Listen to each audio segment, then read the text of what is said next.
지난 시간에는 에베소서 3장 14절에서 21절에 있는 내용을 가지고 강건한 속사람이라는 주제로 우리가 함께 말씀을 나눴습니다. 나눴던 말씀을 잠깐 복습하고 넘어가자면, 사도 바울은 에베소 교인들이 강건한 속사람을 소유하기를 간절히 바라서 그들에게 기도했던 내용을 서신에다가 쭉 기록했던 내용을 살펴봤었는데요. 강건한 속사람은 내 믿음을 내세우지 않고 그리스도의 믿음을 소유한 사람이라고 말씀을 드렸습니다. 여러분, 내 믿음이 뭐라고 여러분께 설명했죠? 내 믿음이 뭐라고 했어요? 내가 선하게 생각하는 그 무엇, 그러니까 하나님으로부터 오는 말씀이 아니라 이 율법주의에서 온 어떤 선한 의, 그거에 따라 가지고 내 생각이 작동해서 믿는 것을 나의 믿음이라고 말씀을 드렸습니다. 여러분, 구약에서는 하나님께서 주야로 율법을 묵상하라고 말씀하시잖아요. 그러니까 여러분, 구약에서 말하는 그 율법은요, 율법주의가 아니에요. 하나님의 모든 명령을 율법이라고 표현한 거예요. 신약에서 말하는 율법은 율법주의를 얘기하는 거예요. 그러니까 신약에서 사도 바울이 비판한 그 율법은 율법주의를 말하기 때문에 그 율법주의는 하나님의 말씀을 인간의 어떤 선을 드러내기 위해서 만들어낸 가공된 율법이에요. 그래서 그게 악한 거예요. 그 자체가 나쁜 게 아닙니다. 그런데 인간의 선을 드러내기 위한 율법주의, 그러니까 이것이 바로 제가 표현할 때 나의 믿음 이렇게 표현을 했어요. 반면에 그리스도의 믿음은 뭐예요? 그런 율법주의의 선이 아니라 하나님의 말씀, 그 말씀에 기록된 약속을 붙드는 것이 바로 그리스도의 믿음이라고 설명을 드렸습니다. 내 믿음을 따르는 사람은 속사람이 강건하지 못하기 때문에 반드시 실패하게 돼 있어요. 아무리 말씀을 들어도 사람들이 바뀌지 않는 이유가 있습니다. 저는 그게 정말 신비합니다. 너무너무 신기해요. 왜 안 바뀌냐면 말씀을 아무리 들어도 자기 식대로 가공해버려요. 아무리 들어도 이 말은 저 사람이 들어야 될 말이야, 나하고는 적용이 안 되는 말이야. 그렇게 되면 말씀이 그 사람 안에 들어갔어도 혈액이 발생할 수가 없습니다. 여러분, 나의 믿음, 나의 의, 이걸 내려놓고 말씀을 들어야지 말씀이 우리 속사람을 강건하게 만들어주는 거예요. 믿으십니까? 당장은 뭔가 있어 보이지만 이 나의 믿음을 가진 사람들은 오래가지 못하고 결국은 어떻게 되느냐, 계시록 2장하고 3장에 가서 보면 7교회가 나옵니다. 그 중에서 5개의 교회가 책망을 받게 되죠. 첫사랑을 잃어버려요. 세상과 타협해요. 부패해요. 열심을 잃어버려요. 결국에는 영적으로 넘어져서 죽었다라는 소리 들을 정도로 망가지게 됩니다. 이게 바로 나의 믿음을 소유한 사람들이 날마다 그 삶 속에서 드러나는 거예요. 그래, 거룩이 없어요. 이름만 있어요. 능력은 없단 말이에요. 그러나 그리스도의 믿음을 따르는 사람은 그리스도의 사랑의 뿌리를 내리고 단단하게 털을 잡고 있기 때문에 좋은 땅에 씨를 받은 사람들처럼 자기 감정이나 물질이나 어떤 염려로 인해서 타협하거나 부패하거나 열심을 잃어버리거나 영적으로 죽어버리는 그러한 일을 경험하지 않습니다. 오히려 100배, 60배, 30배의 열매를 맺게 된다는 거예요. 결국 강건한 속사람을 소유한다는 것은 하나님의 말씀의 원리를 붙잡고 깨닫고 거기에 순종했을 때 가능하게 되는 것입니다. 그러자면 하나님을 어떻게 해야 돼요? 경험할 수 있어야 돼요. 경험할 수 있어야 돼요. 하나님을 경험하려면 어떻게 해야 될까요? 날마다 우리가 말씀을 외우기도 하고 말씀을 보기도 하고 기도하면서 발을 떼야 돼요. 밤낮 말씀 외우고 말씀 보고 기도하기만 하면 뭐합니까? 발을 떼지 않으면 하나님을 경험할 수가 없게 되는 것입니다. 아무리 시간이 없고 귀찮고 피곤해도 말씀을 보고 교회로 몸을 이끌고 가서 기도하고 또 하나님께서 원하시는 거 거기에 따라서 내 생각과 좀 다를지라도 말씀에 순종하겠다고 발을 떼었을 때 하나님께서 그 사람을 보시는 겁니다. 그런 사람들이 많아져야지 하나님께서 원하시는 그러한 교회를 세워나갈 수 있는 거예요. 하지만 우리는 항상 안전하지 못하기 때문에 내 생각에 넘어지는 것을 자주 경험하게 됩니다. 자, 그렇다면 궁극적으로 우리가 언제 넘어지는가 한번 잘 생각해 보십시다. 우리 언제 넘어지는가? 언제 우리의 생각에 붙들게 되고 언제 말씀을 뿌리치게 되는가?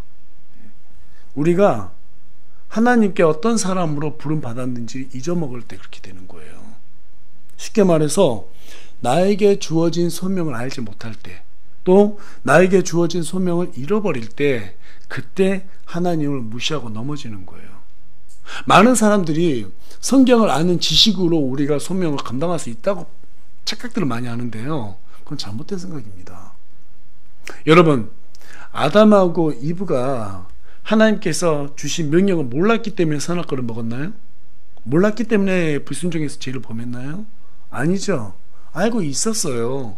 알고 있었음에도 불구하고 그들이 하나님께서 왜 불렀는지, 왜 인간을 창조했는지, 자신들의 소명이 무엇인지를 잃어버렸기 때문에 그래서 불순종하게 된 겁니다. 그래서 여러분, 소명은 하나님을 아는 지식으로 완성되는 것이 아니라 하나님께서 왜 나를 불렀는지 그 목적을 묵상하는 것으로 완성이 되는 거예요. 그래야 내 인생의 목적이 구체적으로 이해가 되는 거예요. 내가 왜 태어났지? 내가 지금 왜 살고 있지? 내 인생 사는 목적이 무엇이지? 여러분, 우리가 안 믿는 사람들보다 더 나은 점이 뭘까요? 우리가 굳이 예수님을 믿으면서 더 행복하게 살 수 있다고 하는 그 한 가지가 있다면 그게 뭘까요? 왜 사는지 안다는 거예요. 불신자들 왜 사는지 몰라요. 왜 존재하고 있는지 몰라요. 제가 한 7, 8년 동안 철학책을 많이 읽었거든요. 인문고전 책 읽어봤어요. 사람 속이는 거더라고요. 그들이 그 쓴 모든 내용들을 보면 그냥 선하게 살라는 소리밖에 없어요. 여러 번 말씀드렸지만 선과 악의 기준을 몰라요. 그들은 모르면서 그냥 선하게 살아라, 그러면 좋은 사람이 될 것이다 라는 거예요. 물론 그 안에는 우리가 취할 내용도 많이 있습니다. 통찰력 있게 책들을 기록했으니까. 그런데 궁극적으로 왜 인생을 살아야 하는지를 답을 제시해 주지 못하고 있어요. 그런데 우리는 그 많은 개념이라든지 어려운 복잡한 어떤 철학을 이해하지 못해도 아주 단순하게 왜 우리가 인생을 살고 있는지는 알잖아요. 눈들을 보니까 아직 모르고 알죠? 왜 우리가 왜 사는지 알고 있잖아요. 그거 하나만으로도 충분하지 않아요? 여러분, 우리가 왜 하나님께 부름받았는가, 왜 이 자리에 모여있는가, 우리 인생을 왜 살고 있는가, 무엇을 이루기 위해서 살고 있는가, 이거 안다는 것은요 엄청난 복입니다. 엄청난 복이에요. 여러분, 여기에 인생의 성공의 비결이 있고 하나님의 영광을 드러내는 비결이 있는 거예요.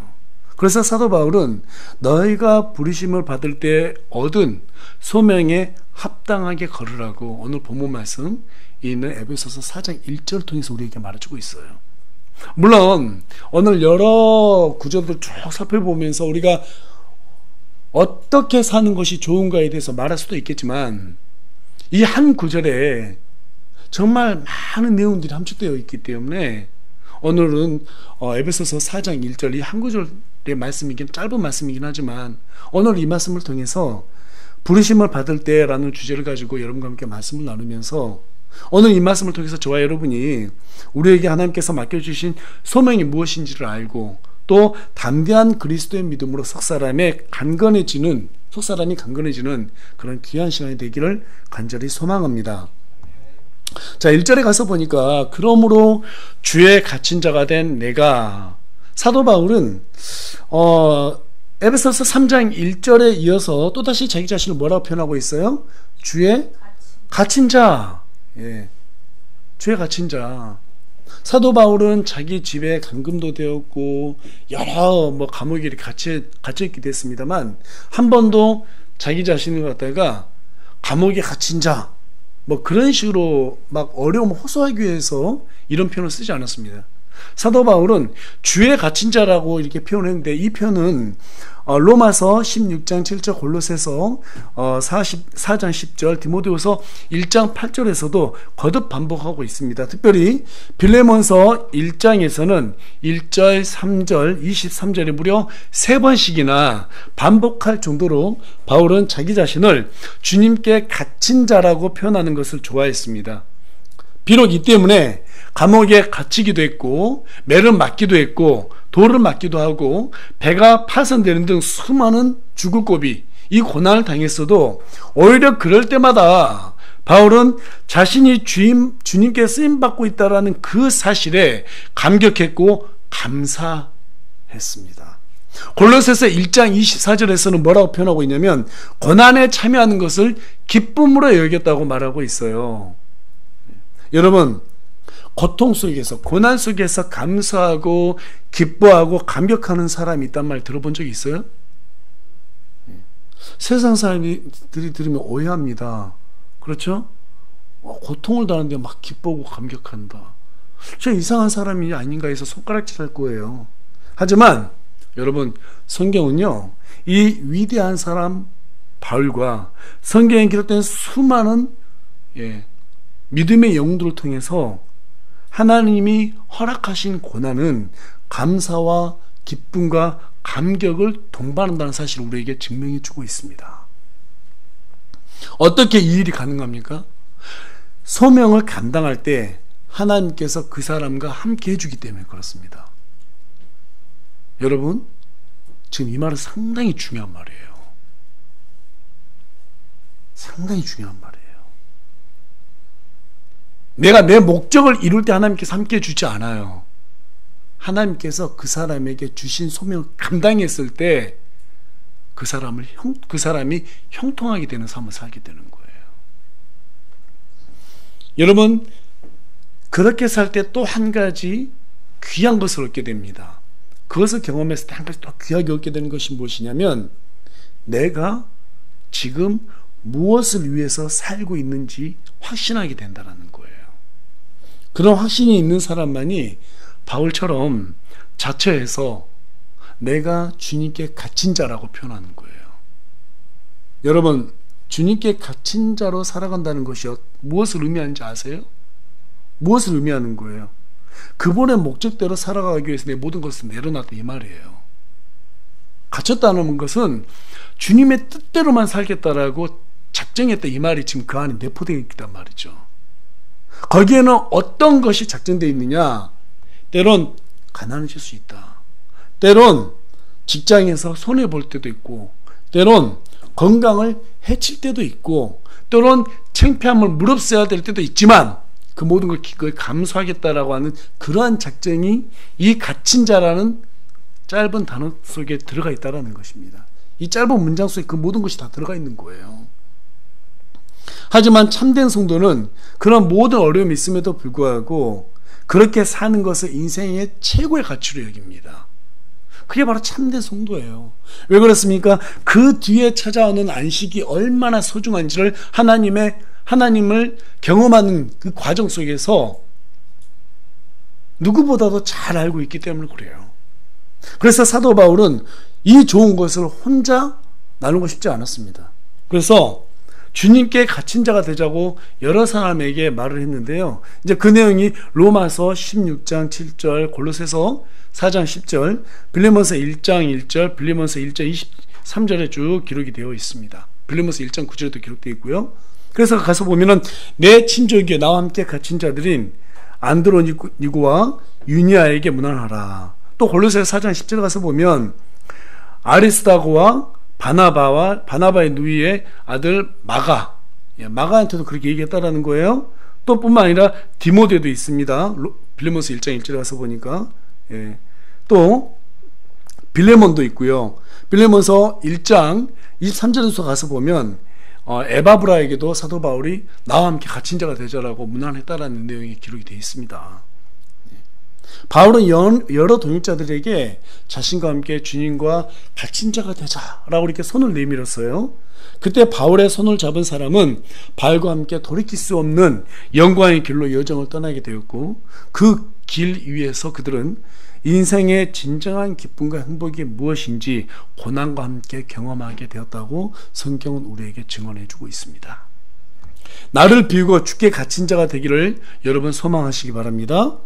그렇게 살아갈 때 하나님께서 우리를 부르세요. 그렇게 살아갈 때 우리를 부르세요. 그렇게 될 때 왜 이 인생이 내가 살아가고 있는가? 이전에 볼 수 없었던 우리 인생에 대한 노선이 뚜렷하게 분명하게 보이게 되는 것입니다. 그것을 사도 바울은 어디에서 찾았어요? 소명에서 찾았다는 거예요. 소명. 1절 가서 보니까 너희는 너희가 부르심을 받을 때, 또 그 뒤 하반절 가서 보면 얻은 소명에 합당하게 걷고 이렇게 말하고 있습니다. 소명은 주님께 부르심을 받을 때 오는 것이지 내 의지로 내가 원한다 해서 오는 것이 아닙니다. 그런 식으로 오지 않아요. 하지만 오늘날 자기 의지로 소명을 만들어내려고 하는 사람들이 얼마나 많은지 모릅니다. 이사야서 64장 8절에 가서 보면 우리는 진흙이요 주께서는 우리의 토기장이시니 우리는 다 주의 손으로 지으신 것이니이다. 여러분, 우리가 뭐라고요? 진흙이라고. 진흙. 그러면 하나님은요? 토기장이라는 거예요.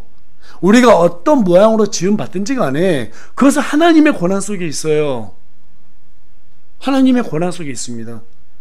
그런데 많은 사람들이 자신들이 원하는 모양을 상상해요. 그리고 그 모양대로 살지 못하면 불만을 품어요. 그리고 다른 사람을 시기하고 질투합니다. 여러분, 우리는 하나님께서 우리를 지으실 때 각자 그 사람에게 달란트를 주셨어요. 그 달란트를 우리가 알아야 되는 거예요. 어떤 사람은 1달란트 받았고 어떤 사람은 2달란트, 어떤 사람은 4달란트, 5달란트 받았단 말이에요. 내가 1달란트 밖에 안 받았는데 5달란트 받은 사람은 시기하면 이게 말이 돼요, 안 돼요? 예. 그러면서 5달란트 받은 사람과 경쟁하려고 그래요. 왜 그럴까요? 우리가 우리 주제를 알고 있다는 그런 시험이 안 듭니다, 사실은. 그냥 그걸로 만족해야 되는 거예요. 하나님께 나한테 2달란트 주셨구나. 그럼 여기에서 최선 다해서 1달란트 더 남겨야지. 이게 하나님께서 우리에게 요구하는 겸손이에요. 근데 1달란트 받았는데 5달란트 받은 사람 막 시기질투하면서 5달란트 내려고 하니까 얼마나 인생이 힘들어요. 얼마나 피곤해요. 그렇지 않습니까? 그러면서 나중에 그렇게 못 살잖아요. 하나님께 불만 품어요. 하나님은 공평하지 않다고. 여러분, 그런 눈으로 보면 하나님은 공평하지 않아요. 맞죠? 그런데 나중에 그리스도의 심판석 앞에 서잖아요. 공평하게 행하세요. 1달란트 준 사람이 1달란트 더 내어오면은 그 사람에게 5달란트 받은 사람이 5달란트 내온 것과 동일하게 상을 주신단 말이에요. 거기에서 우리는 하나님의 공평이 무엇인지를 경험하게 되는 거예요. 근데 이 땅에서 왜 우리가 하나님은 공평하지 않냐라고 얘기하냐면 우리 욕심 때문에 그렇게 보이는 거예요. 우리 스스로가 우리 스스로에 대한 주제를 잘 몰라서 그러는 거예요. 그러면 인생 사는 게 되게 불평하면서 살기 때문에 힘들어져요. 힘들어집니다. 옆에 사람들과 경쟁하지 마세요. 다른 사람들 보면서 부러워하지 마세요. 하나님께서 나에게 준 달란트만큼 내가 성실하게 수행하고 가야지, 이 생각하고 살면 됩니다. 그래서 로마서 9장 20절하고 21절에 가서 보니까 하나님 또 뭐라고 말씀하시는가 하면, 아니라 오 사람아 네가 누구에게 하나님께 대꾸하느냐? 지어진 것이 자기를 지은 이에게 어찌하여 나를 이렇게 만들었소 하고 말하겠느냐? 토기장이가 같은 덩어리 진흙으로 한 그릇을 만들어 존귀에 이르게 하고 다른 하나를 만들어 수치에 이르게 할 권력이 없겠냐? 권한이 없겠냐? 지금 하나님께서 우리에게 물어보고 여쭙고 있는 거예요. 우리에게 물어보는 거예요. 여러분, 많은 교회들이 지금 방금 전에 읽었던 로마서 9장 21절을 가지고 뭐 구원을 받았냐 못 받았냐 이걸로 지금 따지고 있는데 그 전혀 관계없는 내용입니다. 그런 말이 아니라 하나님께서 우리를 어떤 모양으로 만들었든지 간에 우리가 감히 하나님께 대꾸할 자격이 없다, 이 말을 지금 하고 있는 거예요. 그래서 다니엘서 4장 17절에 또 가서 보면 지극히 높으신 분께서 사람들의 왕국에서 다스리시며 자기 뜻대로 그것을 누구에든지 주시고 또 사람들 중에서 가장 비천한 자를 그것 위에 세우신다는 것을 살아있는 자들이 알게 하려 함이라. 어떤 사람은 높게 세우기도 하고 어떤 사람은 낮게, 그렇죠? 낮은 데로 섬기게 하기도 합니다. 존귀하든 비천한 자든 그들이 세워진 이유는 무엇을 위해서로 말하고 있어요? 하나님의 영광, 하나님의 왕국을 세우기 위해서 그렇게 하나님께서 배정했다라는 거예요. 여러분들 개미들을 잘 보시면 우리가 배울 게 상당히 많아요. 그래서 베르나르 베르베르라는 작가가 개미라는 소설도 썼잖아요. 근데 개미 가서 보면요, 딱 자기들의 받은 달란트만큼 일을 해요. 기가 막히게 역할을 합니다. 거기서 안 싸워요. 그렇죠? 여왕개미는 여왕개미 일을 하고요, 일개미는 일개미 역할을 해요. 뭐 다른 거 안 합니다. 바로 하나님께서 우리에게 그걸 요구하는 거예요.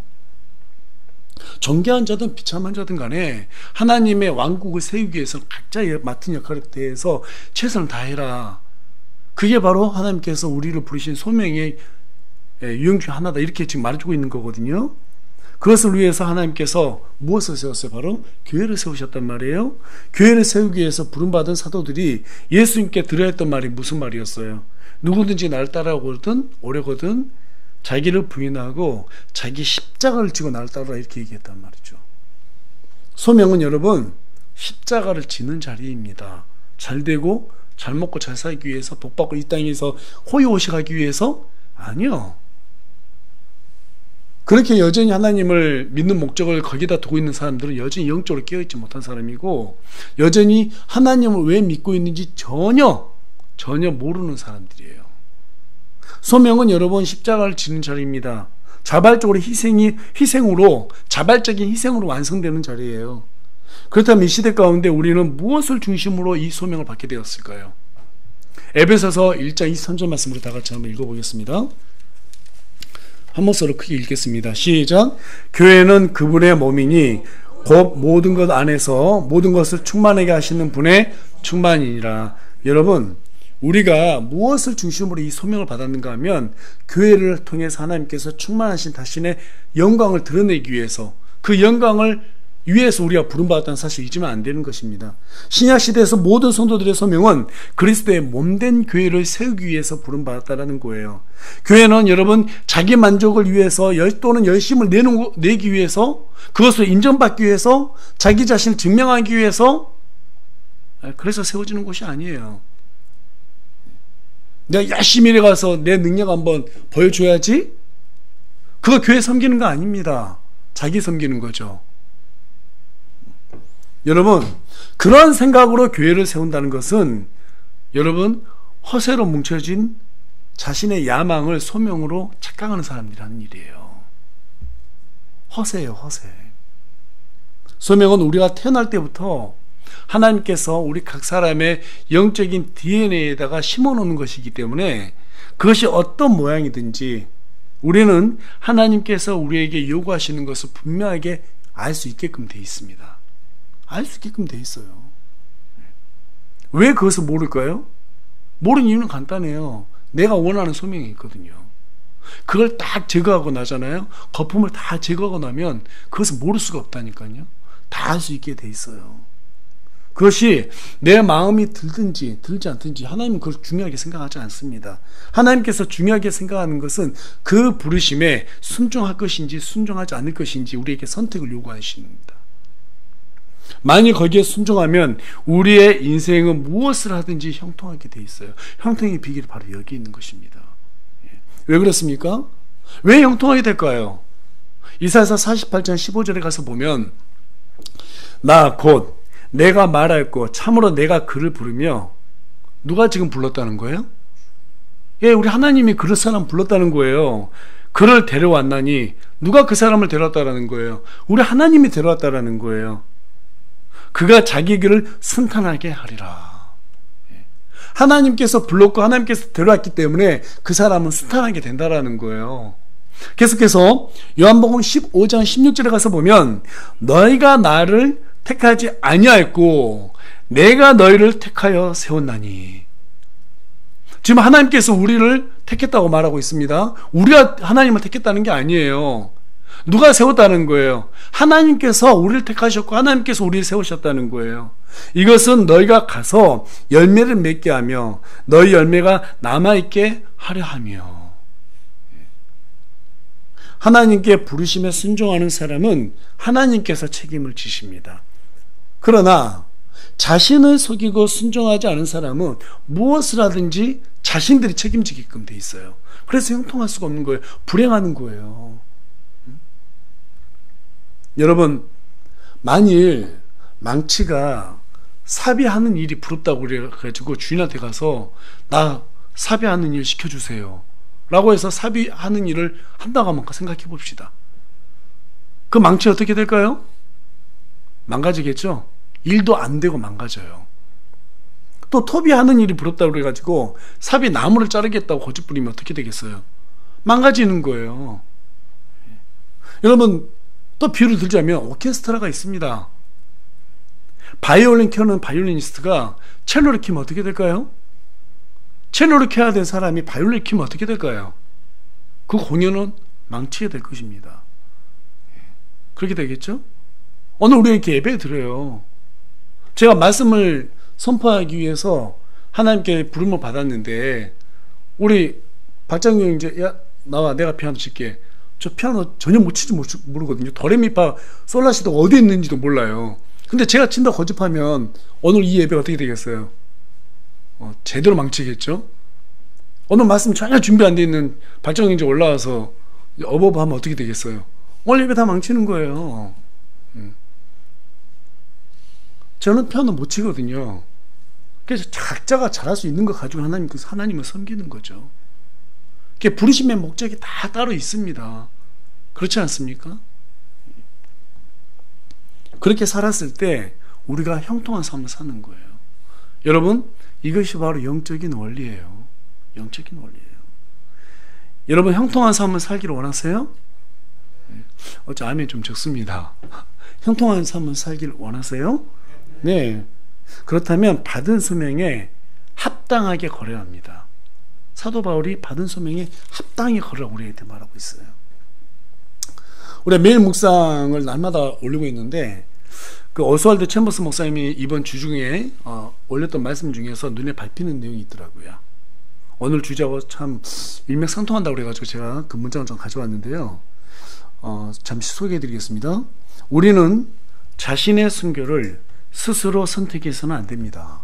만일 우리도 포도주가 되려고 한다면 부서져야 합니다. 하나님을 섬기는 과정에서 인간적인 요소가 하나님의 섭리로 으깨져야 합니다. 찢겨지고 으깨지는 것을 당연하게 생각하십시오. 그러면 주께서 당신을 사용하실 것입니다. 부르심의 자리에서 우리가 거창하게 뭔가 기대할 것이 아니라 내가 지금 섬기고 있는 그 자리에서 최선을 다하는 거예요. 몸이 으깨질 정도로 최선을 다하는 거예요. 하나님께서 그것을 보고 그 다음에 하나님께서 그 사람을 통해서 또 사용하시고 그 사람이 해야 될 일을 또 보여주시는 거예요. 각자에게 주어진 달란트로 하나님의 교회를 최선을 다해서 세우는 거, 이것을 하나님께서 기뻐하십니다. 우리는 그리스도의 몸된 교회를 세우기 위해서 부름받은 성도들입니다. 이게 모든 신약교회 성도들에게 하나님께서 주신 소명이에요. 여러분, 교회가 뭐 하는 곳입니까? 복음을 통해서 믿는 사람들이 더해지고 그들로 하여금 하나님의 영광을 드러내는 곳이죠. 이 마귀들을 전부 다 어때요? 무찌르는 곳이 바로 이 교회입니다. 그래서 에베소서 2장 21절에서 22절에 가서 보면 그분 안에서 온 건물이 꼭 맞게 함께 뼈들이 이루어 주 안에서 하나의 거룩한 전으로 자라가고 그분 안에서 너희도 성령을 통해 하나님의 거처로 함께 세워졌느니라. 계속해서 에베소 4장 16절에 가서 보니까 그분으로 말미암아 온 몸은 각 부분이 분량대로 효력있게 일함에 따라 모든 마디가 공급하는 것에 의해 꼭 맞게 함께 결합되고 꽉 차서 그 몸을 자라게 하여 사랑 안에서 스스로 세우느니라. 한마디로 각자가 부름받은 자리에서 교회를 위해서 자신들의 달란트로 최선을 다할 때 우리는 우리의 소명을 다하게 된다, 이 말입니다. 어려운 거 없어요. 우리가 하나님 앞에 받은 소명은 우리 주님께서 뿌리신 이 피값으로 세우신 교회, 이 교회를 통해서 많은 곳에 복음이 확장되고 그래서 믿지 않은 자들이 하나님을 믿게 되고 그들의 입이 하나님을 찬양하게 되는 거, 그렇게 하도록 하는 거, 그게 우리의 소명이라는 거예요. 1998년에 스티븐 스필버그 감독이 제작했던 라이언 일병 구하기라는 영화가 있습니다. 아주 유명하죠. 4명의 아들 가운데서 전장에 보냈던 라이언 부인이 있는데, 이 4명의 아들이 다 군대 가가지고 그 중에서 3명이 죽게 됩니다. 그래서 미 행정부가 막내 제임스를 구해라. 너무 그 엄마가 불쌍하다는 거죠. 그래서 막내 이 제임스를 구하라는 팀명을 내리게 됩니다. 이때 8명이 한 분대가 목숨을 걸고 이 명령에 따라서 라이언 일병을 구하기 위해서, 제임스 라이언을 구하기 위해서 투입이 됩니다. 대원들의 생각은 복잡했어요. 이 한 명을 구하기 위해서 우리 8명이 투입돼야 되냐, 이 한 명을 구하기 위해서 우리 8명이 다 죽어야 되느냐, 여기에 대해서 상당한 혼란을 겪게 됩니다. 그 생각을 마지막까지도 떨쳐내지를 못해요. 그럼에도 불구하고 부대장 밀러가 끝까지 대원들을 설득해서 그 미션을 완수합니다. 그 영화가 개봉됐을 때 처음에 저도 그 영화를 보면 상당히 혼란스러웠어요. 아니, 한 명을 구하죠, 8명을 죽여? 말이 안 되잖아요. 양쪽으로 생각했어요. 이해가 안 됐습니다. 근데 어느 설교를 준비하면서 그 영화가 무엇을 얘기하고 있는지 이해가 됐어요. 그 엄마의 마음이 얼마나 아팠을까. 그 엄마의 아들을 잃어버린 그 엄마의 마음, 그것을 공감해 준 거잖아요. 이뤄주고 싶었잖아요. 근데 저는 미 행정부의 그런 마음도 중요하지만 더 중요한 게 뭐냐면 이 밀러 대위예요. 밀러 대위도 처음에는 그 명령을 좋게 받아들이지 않았습니다. 그런데요, 그 영화를 보게 되면 시간이 가면 갈수록 대원들을 설득하고 설득하는 그런 과정들이 보이게 되는데, 밀러는 그 부인의 마음도 중요했지만 제일 중요한 게 뭐냐면 자기네 임무였어요. 우린 군인이고 위에서 명령을 내렸으면 해야지. 그것이 비록 우리에게 어떤 가치가 있는지 우린 잘 몰라도 명령을 받았으니까 해야지. 계속 설득시켜요. 설득시키면서 본인도 그 라이언 일병의 어머니의 마음을 조금씩 더 공감해 가는 그런 마음을 품게 됩니다. 우리에게도 하나님께 받은 미션이 있습니다. 그 미션을 완수하라고 이 땅에 우리 하나님께서 우리를 보내셨고, 우리는 지금 그 내용에 대해서 함께 나누고 있는 거예요. 그것을 판단하는 것은 우리의 몫이 아닙니다. 우리는 소명대로 명령을 받았으니까 받은 소명대로 그 명령을 완수하면 그만입니다. 그 소명은 교회를 세우는 것입니다. 바르게 세우는 것입니다. 영적으로 바르게 세워나가는 것입니다. 믿는 사람들이 모여서 복음으로 하나님의 영광을 드러내는 것입니다. 거기에만 초점을 맞추면 우리는 성공하는 인생을 살게 되는 것입니다. 믿으십니까? 네. 결론의 말씀드리자면 아주 간단해요. 하나님께서는 우리 모두에게 교회를 중심으로 해서 각자에게 달란트를 주셨고 각자에게 소명을 주셨습니다. 숫자가 많건 적건 그와 별개로 하나님께서 각자에게 주셨기 때문에 그 각자가 부름받은 대로 우리는 최선을 다하면 우리는 어떻게 돼요? 하나님의 인도하심을 받게 되는 것입니다. 믿으십니까? 그 안에서 우리가 최선을 다하는 저와 여러분이 되길 간절히 소망합니다.